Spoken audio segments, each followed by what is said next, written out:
Hello, let's create a JSON API using Python. What you see in front of you is a terminal. I'm going to create a folder for our project. I'm going to call our project API. I'm going to go into the API folder and I'm going to create a couple of other files inside of here. One file that we will need is a main file, so I'm going to create a main file. And to do that, I'm using the touch command. Touch __main__.py.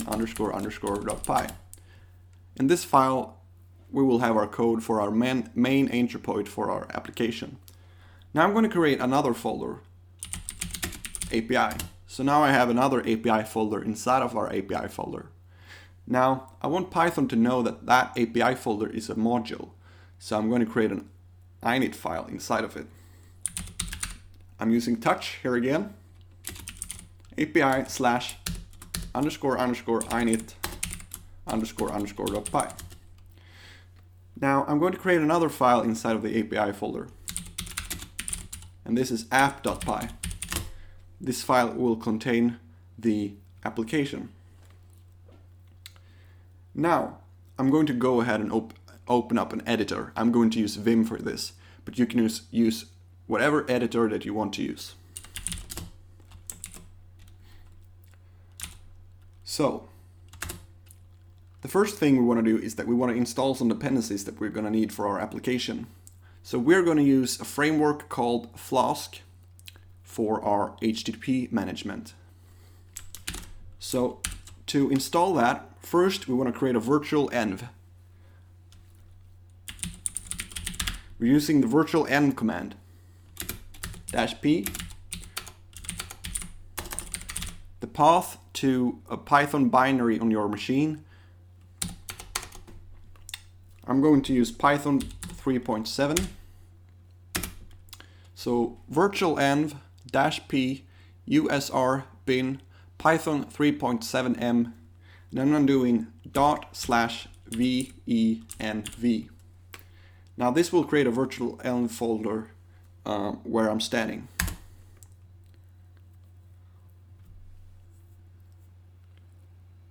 Now, if you didn't have that virtual env command on your machine, then you can simply, I think you can install it like this.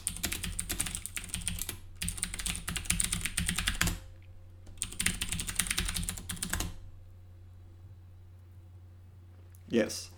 So if you're using a Debian distribution or a Ubuntu distribution, you can probably just install it by running sudo apt install python virtual env.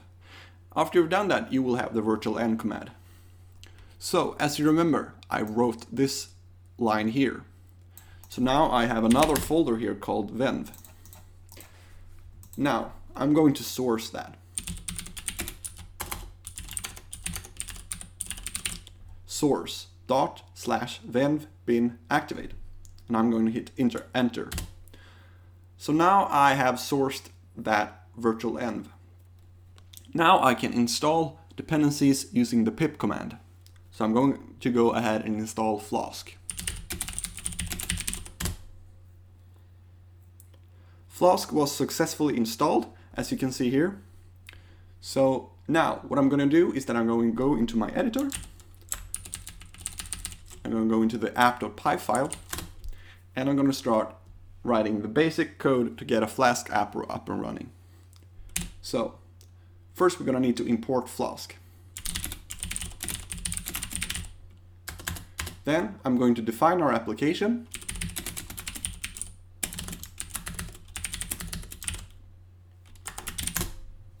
And that's all. Now I'm going to go into my main.py file.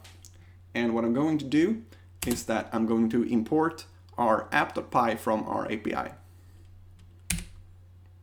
Sorry, I'm going to import the app from the app.py inside our API. So from API.app import app. Then I'm going to add a simple check if name is equal to main app.run debug equals true. And that's all. Now we should be able to run our application actually. So if I go into the terminal and I run the main.py file using the Python interpreter, we should have an app up and running. So now if I open up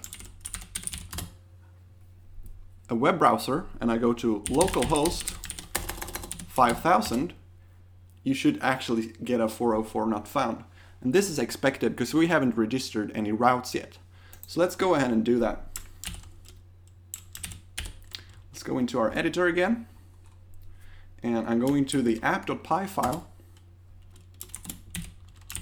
Now I'm going to register a route.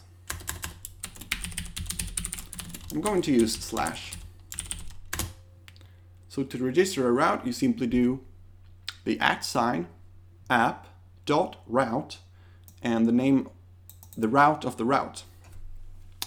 After you're done that, you're going to have to define a function underneath this. So let's just call our route index for now. And let's return something.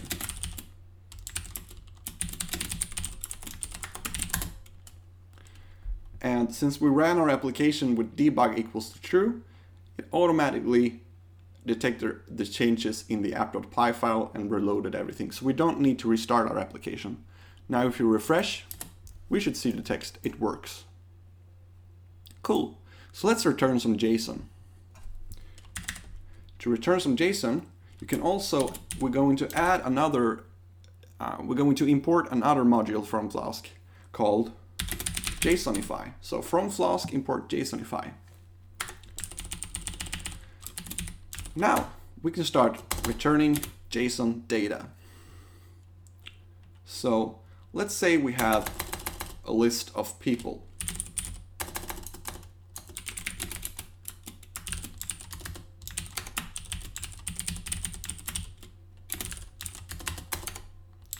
We have one person called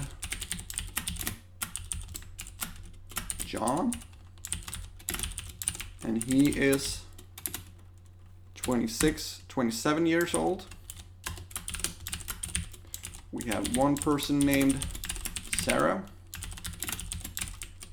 She is 33 years old.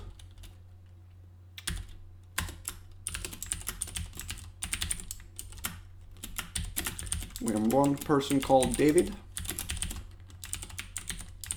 He is 16 years old. Now what we can do is we can just do, first let me explain a little bit here what I did. I created a variable, which is an object, which has a key in it, which is a list, and that list contains 3 objects where every one of them have the key name and the key age and some values. Okay, so now to return this in the browser, when someone requests our route, we simply do return JSONify data. Now, if we refresh the page, we should see some JSON here. And that's it. You managed to build your first Python JSON API using Flask. Thank you for watching.